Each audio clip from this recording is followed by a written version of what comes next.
एक जवान लड़का जो कि किराएदार होता है, वह अपनी खूबसूरत मकान मालकिन से कहने लगता है कि मेम साहब, मैं अपने घर जा रहा हूँ। घर वाले लड़की देखने के लिए बुला रहे हैं। अब इस बात को सुनकर जो मकान मालकिन होती है, वह उसकी तरफ देखकर पहले तो कुछ सोचती है और फिर कहने लगती है कि लड़की देखने के लिए वहां जाने की क्या जरूरत है। अगर तुम्हें शादी ही करनी है तो मैं ही तुमसे शादी कर लेती हूँ। इस बात को सुनकर जो किराएदार लड़का होता है, वह पूरी तरह से हैरान हो जाता है और उसकी तरफ देखता ही रह जाता है। कौन थी वह मकान मालकिन और किस वजह से अपने किराएदार के लिए यह सब कुछ बोल रही थी? पूरी सच्चाई के बारे में जानने के लिए वीडियो को अंत तक जरूर देखें। बिहार के पटना के अंदर एक रेखा नाम की महिला रहा करती है। रेखा जो कि एक घर के अंदर रहा करती है, जिस घर के अंदर एक पोर्शन उसने खाली रख रखा है, जिसमें 2 कमरे हैं और दोनों कमरों को वह किराए पर दे दिया करती है। अब यहाँ पर जो रेखा होती है, वह उस घर के अंदर रहा करती है, उस घर की मालकिन है और उसका जो पति होता है वह दुबई में रहकर पैसा कमाया करता है। यहाँ पर किराएदार रखने की एक ही वजह होती है ताकि उसे अकेला ना रहना पड़े और अकेले उसे काफी डर लगा करता है। रेखा के यहाँ पर 2 किराएदार रहा करते हैं, लेकिन तभी अचानक से उनको गांव में कुछ काम हो जाता है। इसके बाद वो लोग कमरा खाली करके वहां से चले जाते हैं।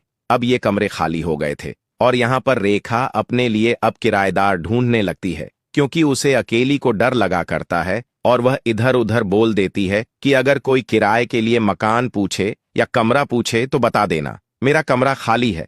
धीरे धीरे कुछ दिन बीतते हैं और कुछ दिनों बाद अचानक से एक लड़का जिसका नाम अनिल होता है, वह पूछते पूछते उसके दरवाजे पर आता है और वहां पर आकर दरवाजा खटखटा देता है। रेखा जो कि देखने में बेहद ही खूबसूरत है और जवान भी है, अच्छे से मेकअप किया करती है, और जैसे ही वह दरवाजा खोलती है तो सामने एक जवान और खूबसूरत लड़का खड़ा हुआ था जिसका नाम होता है अनिल। उसके बाद यहां पर रेखा पूछने लगती है कि बताइए कौन हो और किस लिए यहां पर आए हो। तो यहां पर जो अनिल है वो कहने लगता है कि मुझे किसी ने बताया कि आपके यहां पर किराए का कमरा खाली है, तो मुझे किराए के लिए कमरा चाहिए। क्या आपके पास कमरा है? तो इस बात को सुनकर रेखा थोड़ी देर तो उसकी तरफ देखती है, क्योंकि वह भी जवान है और वह भी जवान है, तो लोग बातें ना बनाने लगे, इस बात का उसे डर लगता है। लेकिन फिर ना जाने क्या सोचकर वो कहती है कि ठीक है, कोई बात नहीं, मैं तुम्हें किराए का कमरा दूंगी और देख लो, कमरा दिखा देती हूं तुम्हें। उसके बाद वह उसे दरवाजे के अंदर घुसाती है और वहीं पर बाहरी तरफ ही एक कमरा बना हुआ था। उसको खोलकर उसे दिखाने लगती है, कहती है कि देखो, यह कमरा है और किराया 2500 रुपये है। 500 रुपये तुम्हें एडवांस देना होगा। इस बात को सुनने के बाद जो लड़का होता है जिसका नाम अनिल होता है, वो कहता है कि देखो मैडम, 500 रुपये तो मेरे पास एडवांस अभी तो नहीं है, क्योंकि मुझे घर का सामान भी लेना है तो सही, लेकिन इन पैसों से घर का सामान लूंगा और सामान नहीं लूंगा तो खाऊंगा क्या और बनाऊंगा क्या। इस बात को सुनकर जो रेखा होती है यानी कि मकान मालकिन, वह उसकी तरफ देखती है और कहती है कि कोई बात नहीं, घर के सामान की तो बात है, मेरे पास सामान पड़ा हुआ है, क्योंकि पहले कभी किसी को मैंने एक कमरा किराए पर दिया था और उसका किराया जब काफी हो गया था तो उसके बाद वह इस कमरे को छोड़कर चला गया था, तो वो सामान मेरे स्टोर में पड़ा है, उस सामान को तुम यूज कर लेना और बाकी मुझे एडवांस जरूर से चाहिए होगा। इसके बाद जो लड़का होता है वह बड़ा ही खुश होता है और खुश होकर उसे किराया दे देता है, यानी कि 500 रुपये एडवांस दे देता है। और बाकी पैसों की बात जब हो गई थी, जब उसे सैलरी मिलेगी, क्योंकि यहाँ पर जो अनिल था वह पीछे से फारुखाबाद का रहने वाला था और वहां पर उसका परिवार काफी ज्यादा गरीब था।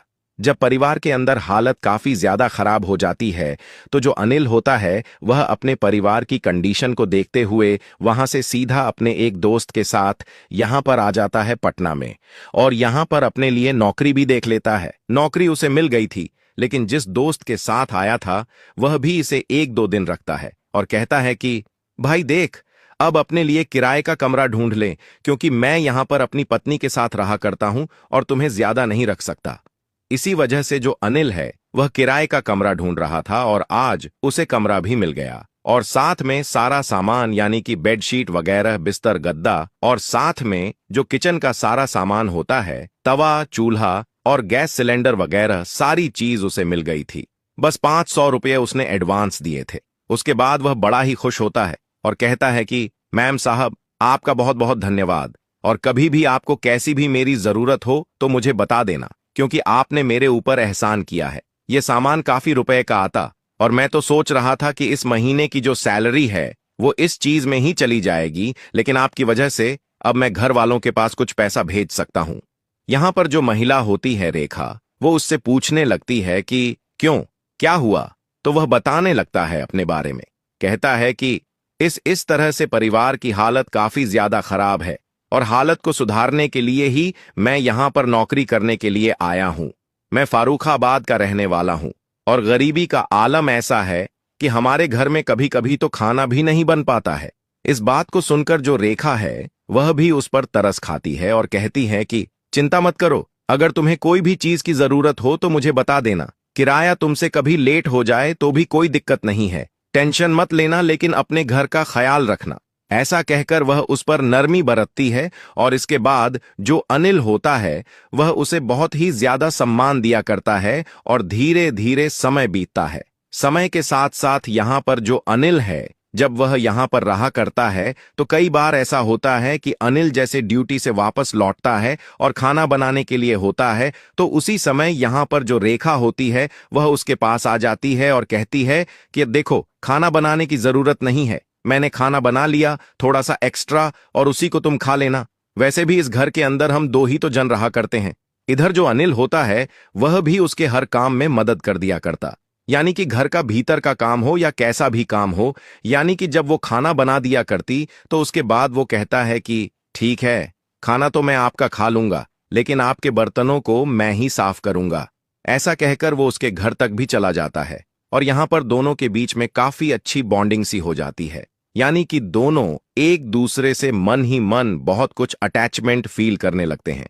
धीरे धीरे समय बीतता है और समय के साथ साथ एक रात जब बहुत तेज बारिश हो रही थी, तो बारिश के समय में अचानक से जो अनिल होता है उसकी आंखें खुलती हैं, क्योंकि उसे घर के अंदर से जोर जोर से उल्टी करने की आवाज आ रही थी। अब इस बात को सुनकर यहां पर जो अनिल होता है वह जाकर उनका दरवाजा खटखटाता है, क्योंकि उसके कमरे का दरवाजा भी आंगन में खुलता था और जो मेन घर था, पूरा का पूरा जो घर था, उसका दरवाजा भी आंगन के अंदर ही खुलता था। तो इसी वजह से वो बाहर से जाता है, जो आगे निकासी लगी हुई थी उनके नीचे से छुपते हुए बारिश से, और दरवाजा खटखटाता है। दरवाजा खटखटाने के बाद जब अंदर से कोई जवाब नहीं आता तो उसके बाद वह दरवाजा तोड़ देता है और दरवाजा तोड़कर देखता है तो जो बाथरूम होता है उसमें उसकी मालकिन, यानी कि जो इस घर को किराए पर दिया करती है, वह बेहोश पड़ी हुई थी। उसके बाद वह एकदम से उसे पकड़ता है तो वह देखता है कि वह बार बार उल्टी कर रही थी और इसी वजह से, शायद कमजोरी की वजह से बेहोश हो गई है, और छूने से उसे महसूस हो जाता है कि इसे काफी तेज बुखार है। उसके बाद अनिल बिल्कुल भी टाइम नहीं गंवाता है। पड़ोस में ही एक और किराएदार रहा करता था दूसरे घर में, और वह ऑटो चलाया करता था। वह फौरन से बारिश में भीगता हुआ उसके पास जाता है और उसको बुलाकर इस घर पर लेकर आता है। कहता है कि हमारी मालकिन काफी ज्यादा बीमार है और यहां पर उनकी देखरेख करने के लिए कोई भी नहीं है, तो इसी वजह से आप ना फौरन से ऑटो लेकर आओ, उन्हें हॉस्पिटल लेकर जाना है। इधर जो मालकिन होती है वह अभी तक बेहोशी पड़ी हुई थी, तो उसके बाद अनिल जो होता है वो उसे गोद में भर के बाहर निकालता है और बाहर निकालने के बाद आंगन में ऑटो आ गया था। उस ऑटो में बैठाकर उसे सीधा यहां से एक हॉस्पिटल ले जाता है। हॉस्पिटल जाने के बाद जो डॉक्टर साहब है वो उसका चेकअप करते हैं और थोड़ा सा जब बुखार कम होता है तो उसके बाद रेखा को होश आता है, और होश आने के बाद वह पूछने लगती है कि मुझे यहाँ पर कौन लेकर आया? तो अनिल कहता है कि मैडम, मैं लेकर आया था आपको, क्योंकि आपकी तबीयत काफी ज्यादा खराब हो गई थी और मुझे माफ करना, मैंने आपके घर का जो मेन गेट था वो भी तोड़ दिया है। अब इस बात को सुनने के बाद यहाँ पर जो रेखा होती है वो कहती है कि कोई बात नहीं, तुमने मुझे बचाने के लिए ही तो ये सब कुछ किया है, इसमें कोई बड़ी बात नहीं है, मैं रिपेयर करवा लूंगी, लेकिन ये बताओ कि पैसे किसने दिए हैं? तो वो कहता है कि मैडम, 4,000 रुपये मेरे पास थे, वो मैंने जमा कर दिए, बाकी अभी बिल बना हुआ है। तो उसके बाद रेखा उसकी तरफ देखती है और बहुत कुछ मन के अंदर सोचती है और उसे कहती है कि ठीक है, दरवाजा तो तूने तोड़ ही दिया है, तो वहां पर फलानी जगह पर मेरा एटीएम कार्ड रखा होगा, उसे लेकर आओ और उससे 10,000 रुपये निकाल कर मुझे दे दो। साथ में मेरा फोन भी होगा वहीं कहीं पर, उस फोन को भी ले आना।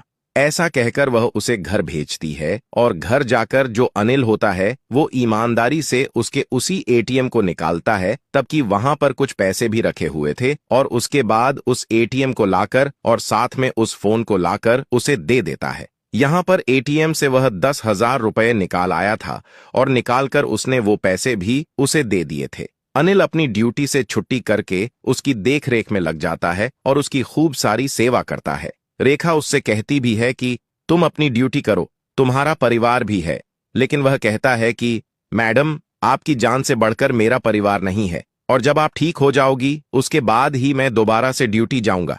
मैंने वहां पर एप्लीकेशन लगा दी है और वो लोग मान भी गए हैं कि कोई बात नहीं, तुम आराम से उनका ख्याल रखो।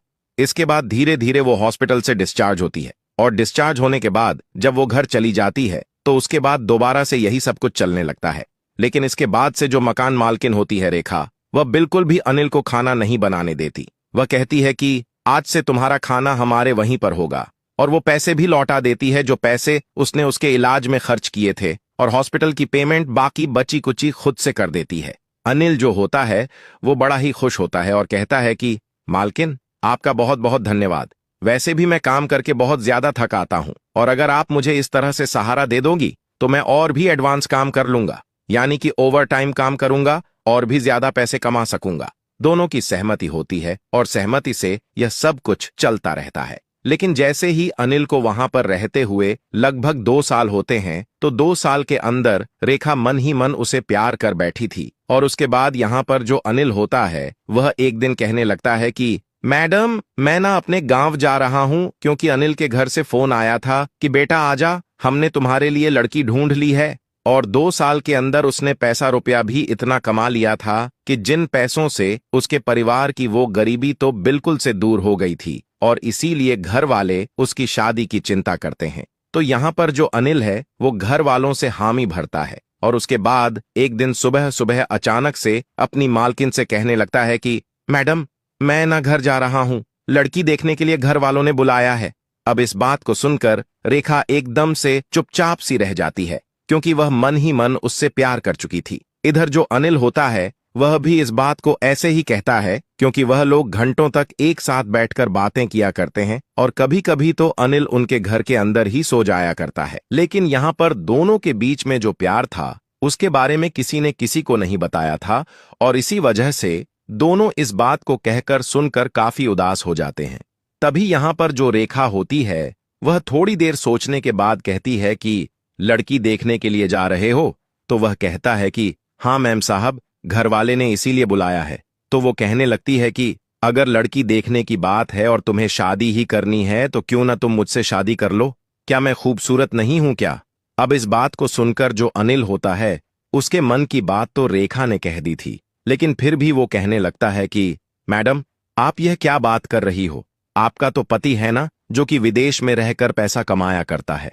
लेकिन तभी यहाँ पर जो रेखा है वो कहने लगती है कि मैं ना यह बात सभी से झूठ कहाँ करती हूँ, मेरा कोई पति नहीं है। मेरे पति ने तो काफी दिन पहले मुझे तलाक दे दिया था, और तलाक के बाद मुझे जो एलुमनी मिली थी उसी एलुमनी से मैंने एक घर खरीदा है, और इस घर के अंदर मैं किराए पर रखा करती हूँ बंदों को, और साथ में 1-2 प्रॉपर्टी और ले रखी है जिनका किराया महीने 2 महीने मेरे अकाउंट में आ जाया करता है। मैं बार बार उन किराएदारों को इधर से उधर किया करती हूँ, हर साल भर में या हर 2 साल में, ताकि कोई किराएदार परमानेंट वहां पर जम ना जाए। और पति का धोस इसलिए दिया करती हूँ ताकि मुझे कोई इस तरह से परेशान ना कर सके जिस तरह से और लोग किया करते हैं, क्योंकि अकेली महिला का रहना बड़ा ही मुश्किल होता है।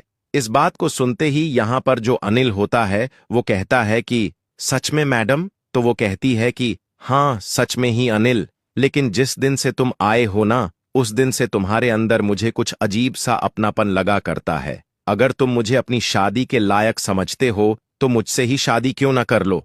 इस बात को सुनकर अनिल अपनी भावनाओं को व्यक्त करता है और कहता है कि मैडम, अगर ऐसी बात है तो मैं भी आपसे शादी करने के लिए तैयार हूं, क्योंकि मुझे भी आप बहुत अच्छी लगा करती हो। आपका व्यवहार बहुत अच्छा है और आप दूसरे की मदद भी किया करती हो। इस बात को सुनकर यहाँ पर जो रेखा है वो कहती है कि ठीक है, तो अपने घर वालों से बोल दो। लेकिन तभी अनिल कहता है कि मैं कैसे बोलूं, क्योंकि घर वाले नाराज हो जाएंगे, और वो अगर यह बात सुनेंगे कि मैं इस तरह से शादी कर रहा हूं तो कहीं बुरा ना मान जाए। तभी यहाँ पर जो रेखा होती है वो कहती है कि तुम्हारा कोई जीजा भी है ना, तुम उस दिन बता रहे थे। तो वो कहता है कि हाँ जीजा है। तो वो कहने लगती है कि जीजा को इस बारे में बताओ कि मैं अपनी मकान मालिक से प्यार कर बैठा हूं और उसी से शादी करना चाहता हूं।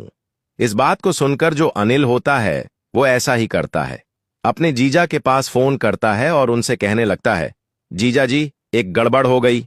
तो जीजा पूछता है कि क्या बात हो गई, बता छोटे, कोई परेशानी है तो मुझे बता। तो वो कहने लगता है कि दरअसल मैं ना अपनी मकान मालकिन से प्यार कर बैठा हूं और घर वाले लड़की देखने के लिए बुला रहे हैं। इस बात को सुनकर यहाँ पर जो जीजा होता है वो कहने लगता है कि क्या है ऐसा उस मकान मालकिन में और उसका कोई पति नहीं है क्या। तो यहाँ पर अनिल पूरी कहानी बताता है, उसकी खूबसूरती के बारे में बताता है। और इस बात को सुनकर यहाँ पर जो उसका जीजा है वो कहता है कि अगर तुमने प्यार कर ही लिया है तो फिर सोचने वाली कोई बात नहीं है, मैं अपने आप घर वालों को संभाल लूंगा। जीजा उसके घर वालों के पास फोन करता है और उनको भी बताता है। और घर वाले जब यह बात सुनते हैं कि इस तरह से एक बेचारी ऐसी है जिसका कोई सहारा नहीं है और वो ऐसे ऐसे अपने जीवन को जी रही है, उससे शादी करने के लिए बोल रहा है और वह काफी ज्यादा पैसे वाली भी और खूबसूरत भी है, तो उनको भी इस बात से कोई भी आपत्ति नहीं होती, क्योंकि वो कह देते हैं कि जब तुझे शादी करनी है और तुझे साथ रहना है तो हमें इससे क्या मतलब है। इस बात को सुनकर अनिल भी हामी भरता है। दोनों एक मंदिर में जाकर शादी करते हैं और शादी के बाद जो रेखा है वो कहने लगती है कि अब हम लोग यहाँ पर नहीं रहेंगे, हम लोग तुम्हारे गांव में ही रहेंगे, क्योंकि यहाँ पर रहना मुझे बिल्कुल भी अच्छा नहीं लगा करता। क्योंकि शादी के बाद जब वो उसके गांव में गई थी तो वहां का व्यवहार उसे बड़ा ही अच्छा लगा था। इसके बाद जो अनिल होता है वो कहता है कि ठीक है कोई बात नहीं। रेखा अपने सारी प्रॉपर्टीज को यहां से बेच देती है और बेचने के बाद गांव के अंदर ही कुछ ऐसे रोजगार चला देती है जिनकी गांव में डिमांड होती है। वहां पर उसके वो रोजगार चलने लगते हैं। लेकिन जैसे उनकी शादी को लगभग 1 साल बीतता है तो 1 साल बाद अचानक से रेखा का जो पहला पति होता है, जिसने उसे धोखा दिया था और किसी और लड़की से प्यार करके उसके साथ अवैध संबंधों में पकड़ा गया था, वह पति वापस आ जाता है और कहने लगता है कि रेखा मुझे माफ कर दो और मेरे साथ चलो। अब यहां पर अनिल के गांव में जब वह आता है तो वह भी हैरान होता है और पूछने लगता है कि कौन है। तो उसके बाद रेखा बता देती है तो अनिल कह देता है कि तुम इससे बात करो, देखो मैं तुम्हें किसी भी चीज के लिए फोर्स नहीं कर सकता। रेखा उससे बात करती है और उसे मना कर देती है, कहती है कि जिसके साथ तुम उस टाइम पर थे उसी के साथ रहो। जब तुमने मुझे एक बार धोखा दे दिया तो दोबारा से मेरी जिंदगी में क्यों ताक झाक कर रहे हो। हम दोनों का लीगली तलाक हो चुका है और तुम मुझसे अब कुछ भी नहीं कह सकते। जाओ अपनी जिंदगी को उसी के साथ व्यतीत करो। ऐसा कहकर वह धमकाकर अपने पहले पति को भगा देती है और उसके बाद आज तक भी अपने दूसरे पति अनिल के साथ अपने जीवन को जी रही है। अनिल और रेखा बहुत ही अच्छी जिंदगी व्यतीत कर रहे हैं, कोई भी कैसी भी दिक्कत नहीं है और पूरा परिवार खुशियों के साथ जीवन जी रहा है। तो दोस्तों यह थी आज की कहानी। आपको जैसी भी लगे कमेंट सेक्शन में बता देना। वीडियो अगर अच्छी लगे तो वीडियो को लाइक और चैनल को सब्सक्राइब जरूर करें। मिलते हैं किसी नेक्स्ट वीडियो में नए टॉपिक के साथ। तब तक के लिए जय हिंद, जय भारत।